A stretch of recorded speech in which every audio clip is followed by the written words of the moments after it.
Lors de l'entretien, 3 cas ont été exposés à l'ambassadeur américain, 3 évidences qui confirment la manipulation avérée et les erreurs factuelles flagrantes qui entachent le rapport du département d'État, selon les mots du ministère des Affaires étrangères et de la coopération. Le premier cas concerne Wafa Sharaf, condamné à 2 ans de prison pour avoir fait de fausses allégations de torture et signalé des crimes dont elle connaissait l'inexistence.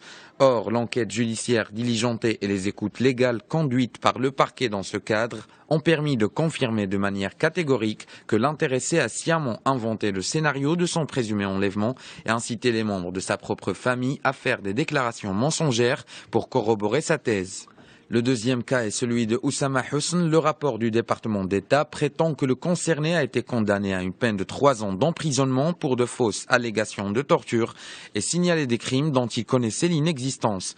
Or, tient à préciser la déclaration, l'enquête judiciaire a établi de manière catégorique le caractère affabulateur et mensonger des allégations de l'intéressé, puisque son ami a démenti ses affirmations et déclaré qu'il était en sa compagnie au moment même où il prétend avoir fait l'objet d'enlèvement.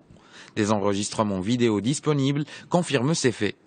Le troisième cas concerne Hamid Mehdaoui, rédacteur en chef du site web d'information Bedil. Selon le rapport du département d'État américain, le 29 juin, un tribunal de Casablanca l'a condamné à une peine de 4 mois de prison avec sursis pour diffamation du chef de la Direction générale de la Sûreté nationale, Abdellatif Hammouchi.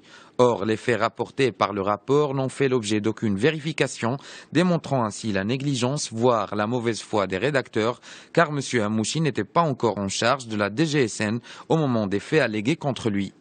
Le Maroc, sûr de ses affirmations, détient d'autres preuves sur d'autres cas et dont il est prêt à démontrer le caractère fallacieux.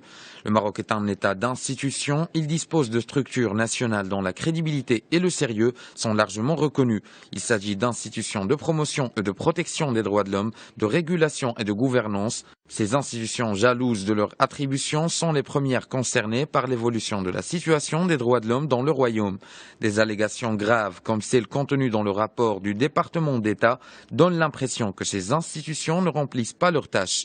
Elles constituent même une insulte à leur engagement actif et au dévouement de leurs membres, déplore le porte-parole du ministère de l'Intérieur. Les rédacteurs du rapport poussent le gouvernement du Royaume du Maroc à s'interroger sur les véritables visées et motivations de cet exercice. Confiant en lui-même, le Maroc affirme et confirme le caractère décalé de ce rapport avec la réalité. Le Maroc est prêt à aller jusqu'au bout pour confronter, y compris devant les instances américaines appropriées, et pour passer en revue chaque cas évoqué dans le rapport.